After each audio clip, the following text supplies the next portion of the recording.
Welcome to the Irish Occupational Therapy Podcast. This series 3, is focused on using occupational therapy wisdom to support parents with their child's development. So we'll be exploring key areas such as sleep, feeding, toileting, play and communication with insights from experts in occupational therapy and other fields. Our goal is to normalise the challenges of parenting and provide practical tips and advice. You'll hear from dedicated professionals who will share their expertise and personal experiences to help you navigate the complexities of raising children. Welcome back to the Irish Occupational Therapy Podcast parenting series. We're absolutely delighted to talk to, a speech and language specialist, but also speech and language queen, Sarah Kelly from PlayEasy today. Sarah's going to talk to us about communication and the importance of that and the value of that. And we're absolutely thrilled to have her expertise. Sarah, you're very welcome. Thank you so much for having me along. I'm delighted. So communication as an occupation, it's really important for parents and for children, but can sometimes be a bit of a challenge. Just tell us a little bit about you and your role in relation to communication and children and parents. Yeah, of course. So as you mentioned, I'm a speech and language therapist. I'm also a mum first and foremost, and I think that's important as well. And, I work to support parents to develop the child's communication, and there are a huge amount of different areas that we can support them with. And I think one of the big things is really giving parents the tools and strategies to go away and support their child. And that's about meeting the child where they're at. And of course, really looking at, where are the child's interests and trying to tap into that as much as possible. I always say that we can map language onto anything a child is interested in, but sometimes it's really finding that area of interest. Some children that we work with are maybe not so interested in toys, and that's okay. It's about finding what they like. Do they like to transfer objects? Do they like to see objects fall from a height? And how can we map language and communication into that? What about some of your go-to strategies, Sarah, in therapy sessions? What are some of the most popular ways of engaging and playing with the child? What's your go-to resources and Adrian, well, the first thing is to get that connection going. So, when a child comes in for therapy, sometimes we do spend a lot of time just trying to connect and engage with the child, because if we don't have that connection, it makes everything else really difficult. And, there's no absolute set toys or equipment that we can use. And that's a really common question that parents will say to me, like, what will I buy to support my child's speech and language development? And the most important thing you can do is, first of all, connect with the child and then see and notice what they're interested in. Just thinking, for example, my own son, my middle son, he's quite busy. He wouldn't be great for that tabletop work. He seeks a lot of movement. But say, for instance, he has an interest in dinosaurs. We can take dinosaurs and pretty much map language into everything. So we can think about how they feel, how they look, their size, their noises. We can explore different, where do they live? We can map on questions. So I suppose it's really about connection first, and then following the child's interests and their lead. And that can be difficult, because I think as parents, we often think that play should look like a certain way, but it's not the case. If a child isn't interested in movement, we can map language onto that. So even a simple ready, steady, go, holding the child and letting them go and chasing after them, teaching body parts by tickling or squeezing them. So I think sometimes it's been a little bit imaginative and just maybe not thinking that play needs to look a certain way.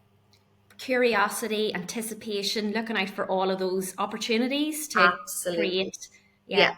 And the most important thing, I suppose, is when you think, most parents will say to me, oh, they don't have words, that maybe that's the kind of most obvious thing. And I always call that the tip of the iceberg. It's the kind of thing that you can really see, but it's all the underlying skills that are really important. Like, how did they take their turn? How did they have, what's their joint attention like? Do they anticipate? And if you think about communication is a back and forth reciprocal interaction. And I always describe that as like a game of tennis.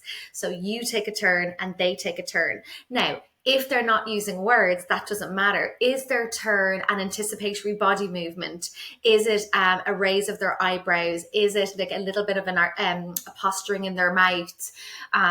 Or is it a noise? So their turn doesn't need to be verbal, but you really need to get used to interpreting your child's turn. And that's probably one of the biggest things we have to kind of work on, because parents will say, but it's not a word, but that's not what it's about. It's about them taking their turn in that reciprocal nature. And even like, I've got a 3-month-old baby at the moment, I'm speaking to him, but then I'm pausing, and I'm a really big pause, and I'm waiting. What does he do to communicate to me that he wants me to keep this interaction going? And that's really what builds the architecture in the brain for language. Yeah. And it can be simple things. Like I watched a video of you recently on your page, Sarah, just playing peekaboo with a very inviting little sheer scarf. So again, going back to simple things, not overcomplicating things, and observing and just taking a step back to see what is the child intrinsically motivated in. Yes. I think it's Yeah. really helpful to think about it, communication rather than language and speech, because I think in my head, I think, communication is words. And the way that you've described that, it's so much more than that. So even if a child doesn't have words, we're still looking at how to communicate. But I suppose as parents, maybe words are the easiest way for us to recognize when there might be a bit of a problem. We kind of go to, oh, that they're not talking. Are there other kind of things Yeah. that parents can kind of keep an eye out for that might be kind of signs of communication challenges or disorders? Yeah. So even like things that we look out for are, responding to their name and following little instructions for you without that gesture and that cue, because we do a lot of that very naturally. But one of the big things that we look for is the use of gesture. The use of gesture is really a prerequisite for language development. So that imitation of gesture and action. So if you think about it, children learn by imitating. They learn by copying, and they learn by watching you. There are 2 types of imitation. So the first type of imitation is imitation of action on an object. So that is like if you pick up a new toy and you model how to use it, they join in and copy you. But the other type of imitation, and that predicts play, but the imitation of gesture and action predicts language development. So that's one of the big ones that we work on. And if a child is not using those words, we go back and look at their gestures. But also babbling is a really important one. Those noises, like, are they quiet or are they exploring with their mouth? And, if they're not, then we're thinking, like, do we need to look at their hearing? Are they understanding? It is often that, as you said, people really think about words, but there's a lot more to that. And we do look at their play as well. Like, play is the work of the child. That is how a child learns. And all therapy sessions should look like a nice play activity. It shouldn't look really structured. But we do look at how a child is playing as well, just to look in and see, what are they interested in? Are they developing pretend play? Have they got constructive play? Are they doing some problem solving in their play? So their play will really tell us a lot about them. I think that's a key point as we learn more about neurodiversity, isn't it? And trying to embrace a neuro affirming approach in therapy. Yes. So validating any form of communication, whether it's a gesture, a facial expression, whether the child is using vocalizations to ask for something, that we appreciate that and respond to that. Years ago, it would have been where we had to use PECs maybe, or another type or of eye contact. We were, Yeah. we worked for eye contact. We waited for eye contact, and now we accept that. If eye contact is not their preferred mode of communication, that's absolutely fine. We don't need them to look at us to show that they're listening. They may show they're listening to us in other ways. You mentioned play there and the importance of play. And I'm wondering, from a parent's perspective, is there anything specifically that they should be aiming to incorporate in their play with a child? Aideen mentioned peekaboo there earlier, and I suppose that might change throughout the age ranges. But what can parents do differently in their play to support communication and language? Yeah, so that's a really good question. First of all, I would say, like, sit back and watch your child before you dive right in, because, like I said, for example, you might have, say, a shape sorter, and your opinion of that shape sorter is that you should slot the shapes into the spaces, but your child comes at it in a different way, and they like to build the shapes or stack them on top of each other, or they like to bind them together. So I always say, instead of jumping in what you want to do, stop and watch them first and meet them where they're at. You know, children are more likely to join in with you when you follow their lead, because they feel like they've been validated in what they're doing. Whereas if you come in and change the direction of that, they might actually opt out and move on to something else. So I always say that, and copy them first. And if sometimes when you copy them, they'll stop and watch you, and then they'll start to copy you later. And then you get that copying going, but you're also getting that back and forth reciprocal nature of communication in your play. Get face-to-face as much as you can. If you've got a child that doesn't like face-to-face, that's absolutely fine. You know, we always, talk about respecting that and things like that. But if you can, and they'll allow it, get face-to-face, because when they look up at you, then they can see your facial expressions. They can see the way your mouth is moving. Like, toys that have lights and music are really, really engaging for little ones. But just be mindful that they often take away from the interaction with you. So children need to be able to play with people before playing with toys. So that people play is really important. And sometimes those light up flashing toys really capture the interest of the child, and it gets in the way of your interaction. Now, if your child really likes them, that's absolutely fine. But try and find other activities that you can get that people play going. And things like tickles and peekaboo and chasing are really lovely examples, because kids generally like that. Or big tight squeezes, or rolling them up in a duvet or a blanket, because then what's happening is you're really the center of that engagement. Just be mindful as well when you're interacting with your child is be mindful of your use of questions. We often go in with like, what's that? What are you doing? And if you can change your questions into comments, look at those blocks. So cool. You're building. Bang, bang, bang, bang, bang. So instead of asking the questions, that you use comments instead, because it's unlikely that a child is going to be able to answer those questions. That's a really important one. And also, pausing for their turn. So again, when we're thinking about that back and forth reciprocal nature, we're often really good, and parents are really good at doing lots of modeling, but they don't give their child a chance. And sometimes they need a really long pause until it feels uncomfortable before they'll take their turn, because they're processing the language, they're thinking about their motor movements, they're thinking about the activity in the toy. So it's really about giving your child big pauses in the interaction to see if they want to join in. And if they don't, that's fine, you move on. It's not that you must wait for them to do something, but it's just allowing them their turn when they can have it. They're great practical tips. And I love how you talked there about bringing a sensory element into play. It's nearly doing two things at once there. You're having the connection, engagement, and a meaningful input, I suppose. Yeah. That's one to feel really good, and at a body level with the child as well. Sarah, can we talk about everyday routines, maybe in a family's home? And let's say a child has difficulty with understanding, so the receptive language, and they have differences in that area. What practical strategies could we share for parents to support their children? So let's say it's things like maybe getting ready for the bath, or evening wind down routines, and their child has difficulties with the instructions. Yeah. Well, I think they're kind of two kind of separate questions in a way. So the everyday activities is a brilliant one. And it's one I try and always give parents strategies and ideas for, because it's easy to map the language on or map the strategies onto. And things like bath time, meal time, getting dressed in the morning, packing your bag, going in the car, they're really nice opportunities for language development. One, because they're quite repetitive in nature. So you often do the same thing each time, and it makes that language very kind of sticky, as I call it, because it's very applicable.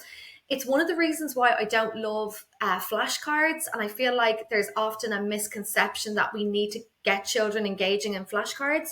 Now, if your child has an interest in flashcards, I always say follow that, and of course join in with that. But my experience is that children are not that motivated and interested in them. And why? Because they're a flat piece of paper. But if you think about showing your child a picture of a bath versus putting them in the bath, they get all the senses to experience what the bath feels like. They get to feel the difference between hot and cold temperatures. They get to splash. So as you're modeling these concepts for language, they are experiencing them in their body as well. So washing their body parts, they get to feel their body part, splashing the water, and it makes that language really, really functional. And then thinking about, using what we call fun sounds or symbolic sounds in those activities. So splashing the bath, splash, splash, splash, splash. It's a very like rhythmic kind of sound to it. When you're eating food, hot. So you're adding all those symbolic sounds that really makes it functional. So I absolutely love strategies where you can map them into your everyday activities. And in terms of the following instructions piece, what I always say is, call your child's name or alert them in some way first. So like that might be a gentle touch on the shoulder. If they'll tolerate, if your child tolerates light touch, you have to be aware of what your child is okay with. For my son, he likes really firm pressure. So I'd have to give him almost a squeeze on the shoulder to alert him, or calling their name or getting face to face with them before you give them an instruction. Give them the instruction, but think about simplifying it. So maybe chunking it. So, first we're going to take our clothes off, and then you do that piece of it. And then we're going to get into the bath. And then, repeat it if you need to. But I always say, don't repeat it straight away. Give your child time to process the language, because what can happen is if you repeat it too quickly, they get quite reliant or prompt dependent on that repetition. Whereas if you hang back and give them a good bit of time to process it, and then if not, follow through and use gestures if you need to, point to where you want them to go or what you want them to pick up in the room. So yeah, things like that could be really helpful. That's really practical and helpful. And I wonder, does that kind of evolve and change as the child gets older? Do you kind of move things forward a little bit in terms of instruction giving, or how does that work? Absolutely. Yeah. So, so for example, like by one, children should be able to follow one piece of information, by two pieces of information, three pieces of information. So always start with the easiest and build on that. You want your child to succeed in order for them to be motivated to do more. Things like that. So you might get them to say, okay, let's wash your knees if you're in the bath, or let's eat your peas next. And then you might give them two pieces of information. Okay, let's get the sponge and wash your shoulder, or let's eat one pea and one carrot. So things like that, that you can add on and build onto it. But so yeah, it does grow. And then you're thinking about different concepts as it grows. Can they find things that are big or small? Can they put things that are in, on, and under? So you're looking at prepositions. Can they find things by color or shape? So as they grow, it does get increased. But I always say is make it achievable for them to motivate them to do more. And if you're thinking about, even things like getting your child to get dressed, and I know this is more of an OT perspective, or if you want them to eat their food, like get them to do the last piece of something so that they get that sense of success or achievement. So if I've got a child with kind of reduced attention and we're doing, say, an inset puzzle, that's a wooden puzzle with the little pegs on the top, I might put all 4 pieces in the puzzle and I'll leave 2 for them to finish. So they get that sense of achievement and success. So similar, like when I'm feeding my son, I'll feed him most of his dinner and I'll leave the last 3 or 4 spoons for him. So always think about getting success for your little one, because that will motivate them to do a little bit more. Great. And Sarah, can we just touch as well then, we've talked about receptive strategies. What about expressive strategies? And I know this is huge. We're not going to go into AAC devices or anything today, but what about simple, again, tips for parents to support their child, to express themselves, to make choices, encourage autonomy at home? Yeah, so I think, again, simplifying your language and reducing your questions. We already touched on that, but I think it's important to kind of recap on that. Think about where your child's level of language is. So if your child is a gesture user, use lots of gesture too. And if they've got some symbolic sounds, use some symbolic sounds, but add on words too. If your child says a word, you try and add on to that word. I think think about language that's motivating for them. So if it's something they're interested in, foods that they like, toys that they like, try and get lots of that information in. Use visuals as much as you can where applicable. Like you said, making a choice is a really big one for little ones. And if they don't have language, they should still be able to access choice in the same way. So having a choice board, or even two objects of choice. So, even simple things like an apple or banana in the morning, or for snack, or choices or t-shirts, or socks. Give your child as much elements of choice in the day. Someone described to me, when children wake up in the morning, their choice battery is empty, and try and fill it up with as much choices as you can, because when something then is non-negotiable, they're more likely to join in with that. But if they don't get any choice across their day, that's very difficult. And even just showing children the choices, and you can kind of be still in control of that choice, gives them that sense of autonomy, as you said, and allowing them to get involved in things and involved in their everyday activities and routines. It's just so important for regulation, isn't it? For us Yes. all, that we need to feel somewhat in control. Yeah, of course. Sarah, your clinic is Play Easy, and you work with individual children and parents. Would you mind talking us through just an example, or someone that comes to mind that you're like, that was a really successful intervention, kind of from start to finish, that you kind of supported a family in terms of their communication, just to give us a sense of how you work? Yeah, of course. And just to say, sorry, the clinic, I've got two companies now. So just so people aren't confused, the clinic is Speakeasy SLT, and Playeasy is the online toy shop. So just that they are two separate. So Speakeasy SLT is the clinic. And I work predominantly with kind of preschool children. I take kids as young as a year, actually. And that's kind of the area that I specialize in.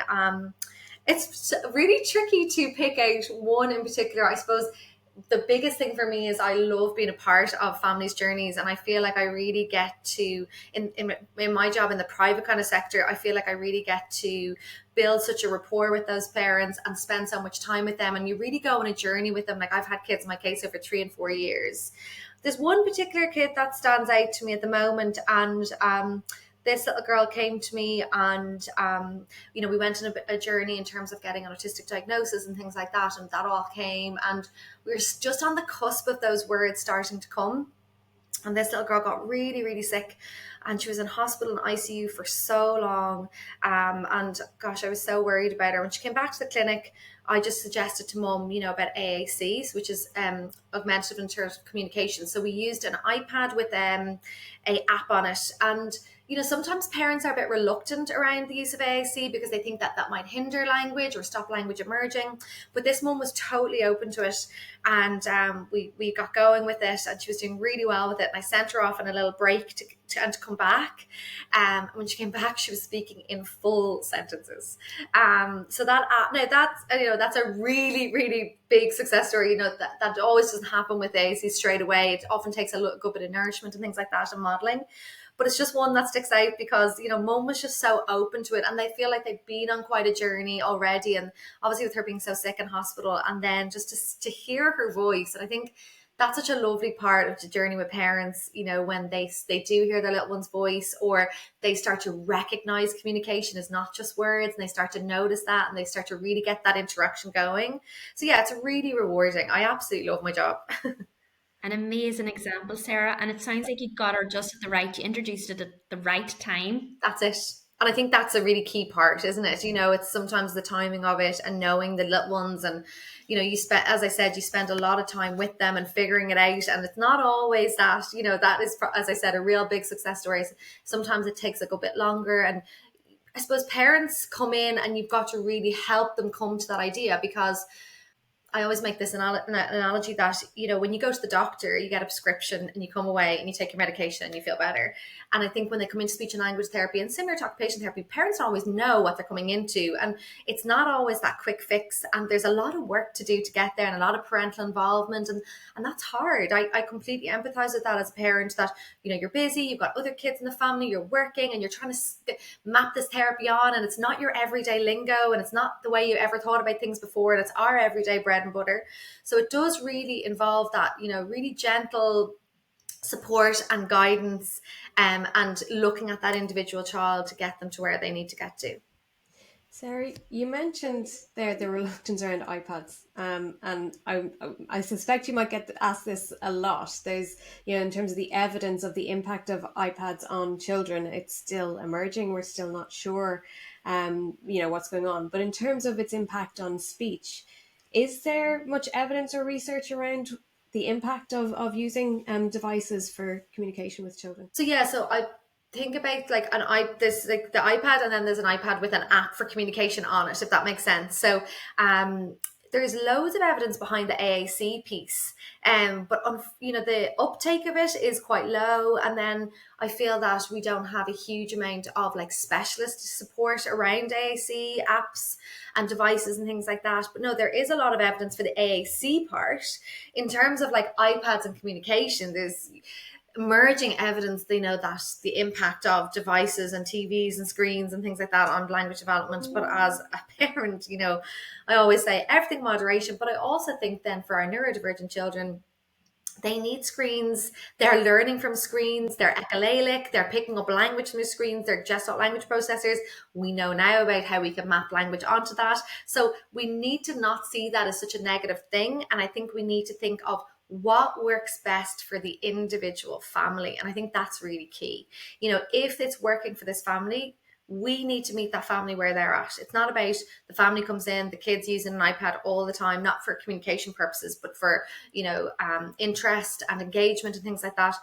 It's our job to support that child. It's not our job to try and take that away. I think that's a really important piece, it's an individual family situation, and no parent shaming or things like that, because you do see this on Instagram, and I just think, what is the benefit of that? We're all doing our absolute best, and everyone needs to be supported to where they're at. Sarah, I really like what you're saying about the individualized approach and doing what works for the family. And I guess there's so much information out there on social media and different kind of opinions on what you should do. If somebody is struggling with communication in their family, what should they do, or who should they turn to? I think, yeah, this is an excellent question. And I think, there's a lot of information now that we have access to in social media. And while this brings lots of positives, there's things that people think should be aware of as well.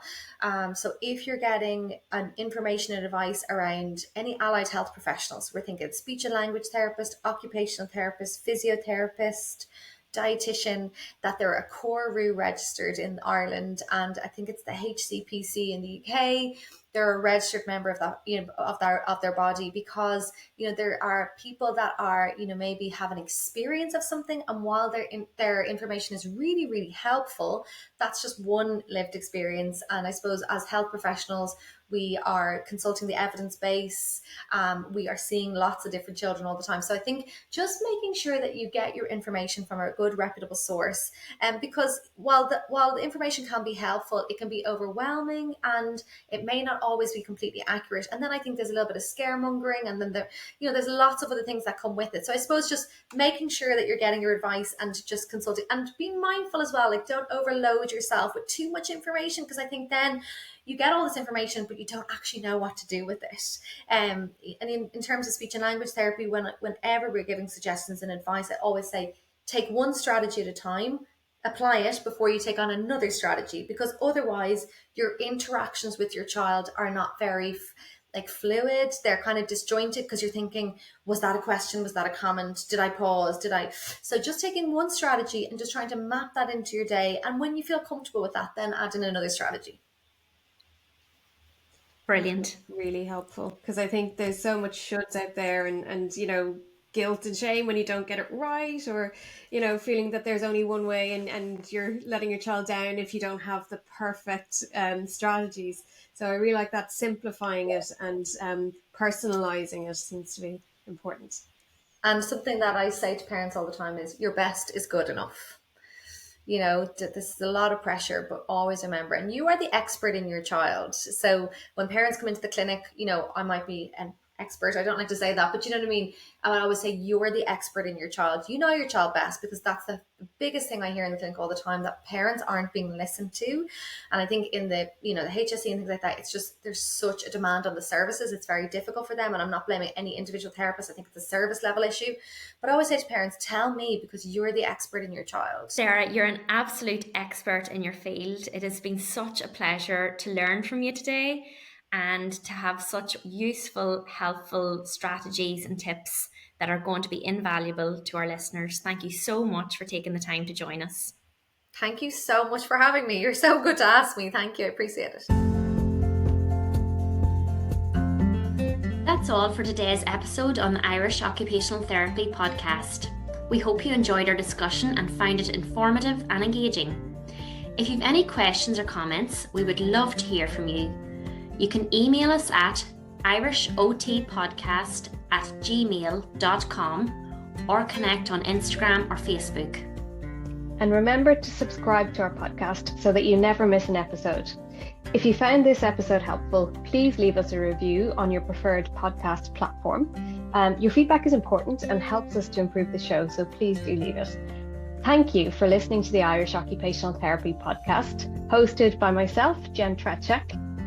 And myself, Aileen Rutledge. We look forward to sharing more insights and knowledge with you in future episodes. Until then, take care.